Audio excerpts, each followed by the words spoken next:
sekitar 6 bulan, pasca banjir besar Sumatera di akhir November 2025 lalu. Semangat belajar di SMP Negeri 2 Kejuruan Muda tetap berdiri kuat. Di tengah proses revitalisasi dan pembangunan kembali sekolah, kegiatan belajar mengajar masih berlangsung dengan memanfaatkan tenda-tenda sementara sebagai ruang kelas. Keterbatasan bukan menjadi penghalang untuk terus bergerak maju. Justru dari kondisi inilah semangat untuk menghadirkan pembelajaran yang lebih bermakna semakin tumbuh. Melalui pelatihan pembelajaran mendalam, para guru diajak untuk menciptakan proses belajar yang lebih aktif, menyenangkan, dan berpusat pada peserta didik. Dalam kurikulum Merdeka, pendekatan pembelajaran mendalam hadir untuk menciptakan proses belajar yang tidak hanya berfokus pada penyampaian materi, tetapi juga pada pemahaman, pengalaman, dan keterlibatan aktif peserta didik.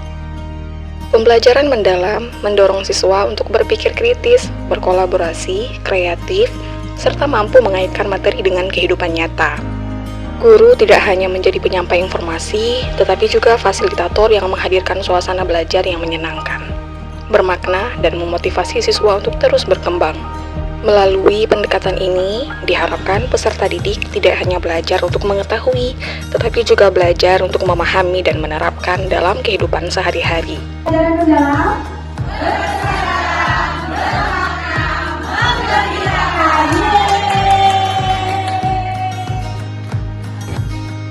mari bersama melihat bagaimana semangat pendidikan terus hidup bahkan di tengah proses bangkit kembali.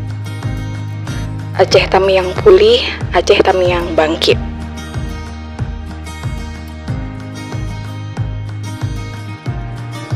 Pada tahun 2025, 4 orang guru dari SMP Negeri 2 Kejuruan Muda mewakili sekolah untuk mengikuti kegiatan pembelajaran mendalam serta KKA.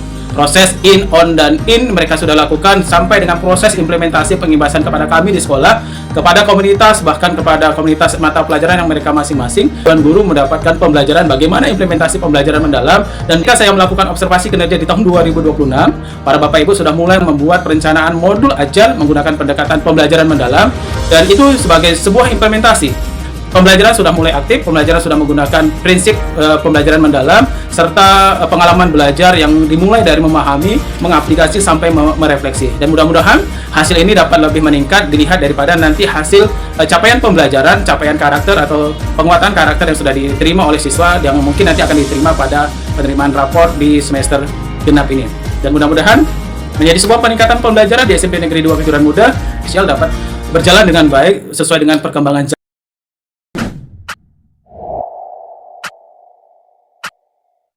alhamdulillah, luar biasa. Allahu Akbar.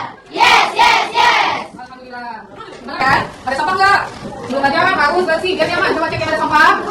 Bismillahirrahmanirrahim. Alhamdulillahirabbil alamin. Amalan soleha. Shadaqallahul azim. Tidak apa kembali ke kesepakatan awal IPS. Di pelajaran IPS, absennya menggunakan buku. Pasti anak ibu udah belajar semalam kan? Udah bawa bukunya semua? Oke, kalau bawa sekarang saya absen, yang namanya saya panggil angkat bukunya ke atas. Ya? Oke, Afifah. Ya, Adil, Aufa, Dafar, Laura, ya, IPS pasti harus punya tujuan. Mungkin udah, coba sekarang baca tujuan pertama.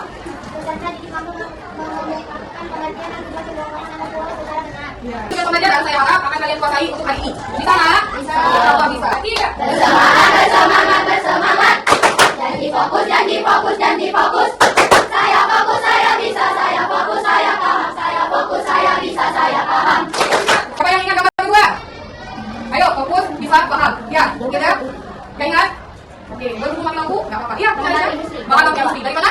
Oke, aplaus untuk Resya. Nah, ini saya yakin, bukti dia bisa mengingat karena dia fokus, Resya ya. Dan semalam pasti ada baca buku kan? Gak mungkin gak baca dan bisa menjawab. Pasti setelah ada kerja kelompok. Jadi yang ibu nilai adalah kolaborasi kerjasama dengan anggota kelompok. Pas kerja kelompok nanti gak ada yang dulu. Semuanya bekerja. Kemudian KKPD. KKPD-nya berbeda gambar, tapi pertanyaannya serupa. Ada 6 kelompok kan? Ada kelompok 1, 2, 3, 4, 5, 6 ya. Silakan masing-masing anggota kelompok maju depan. Satu aja pasti banget. Untuk ambil soal. Boleh ambil aja? Semangat anak ibu. Hati, kolaborasi, komunikasi. Jadi dengarkan, bagi yang nggak bekerja jangan buang namanya. Tapi insya Allah akan bekerja semua ya. Buang nama lagi. Pokoknya belum, ya. Jangan diam ya. Kalau lagi lampu saya belum. Oke anak ibu, saya minta satu soal. Di sini ada 3 soal. Ya, nanti malam ibu belajar. Anak ibu besok kita belajar pakai HP. Ada HP kan? Ada. Silakan keluarkan perwakilan kelompok pakai aja. Taruh di atas meja. Dan untuk jawaban yang kalian mungkin agak susah mencari buku, silakan pakai HP. Nah, soalnya ada 3, gambarnya berbeda-beda. Jangan kalian gambar di karton. Tapi kalian bakal belajar dan langsung jawab. Paham anak ibu? Oke, kalau paham. Oke, bagus.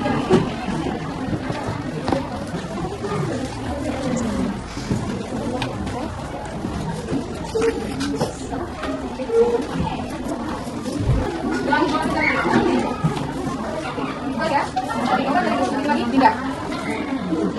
Begitu kan sampai gambar yang buat pertama.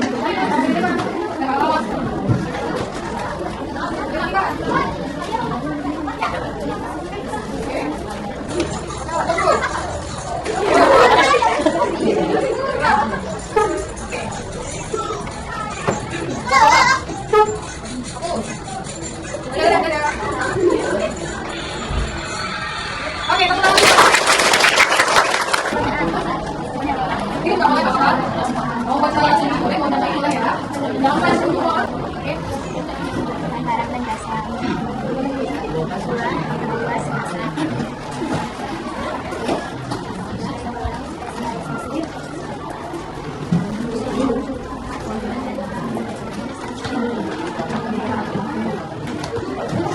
Lagi.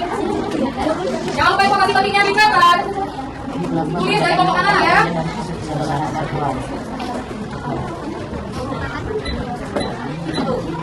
Oke, ganti next kelompok. Baca dulu pertanyaannya dan dijawab. Satunya untuk pertanyaan yang lebih dulu ya. Oke, kita akan jawab.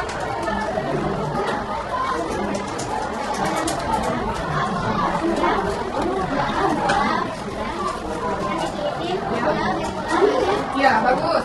Oke, pertanyaannya apa yang kamu pahami tentang perdagangan antar pulau? Perdagangan antar pulau adalah suatu negara memiliki dari satu pulau ke pulau lainnya. Oke, kita tadi sebagai rumah atau sebagai tamu yang berkunjung? Tamu yang berkunjung. Oke. Ada nggak yang baru yang dapat dari hasil kunjungan kelompok lain? Ada, dari kelompok mana? Kelompok 3 ya. Yang barunya apa, Nak?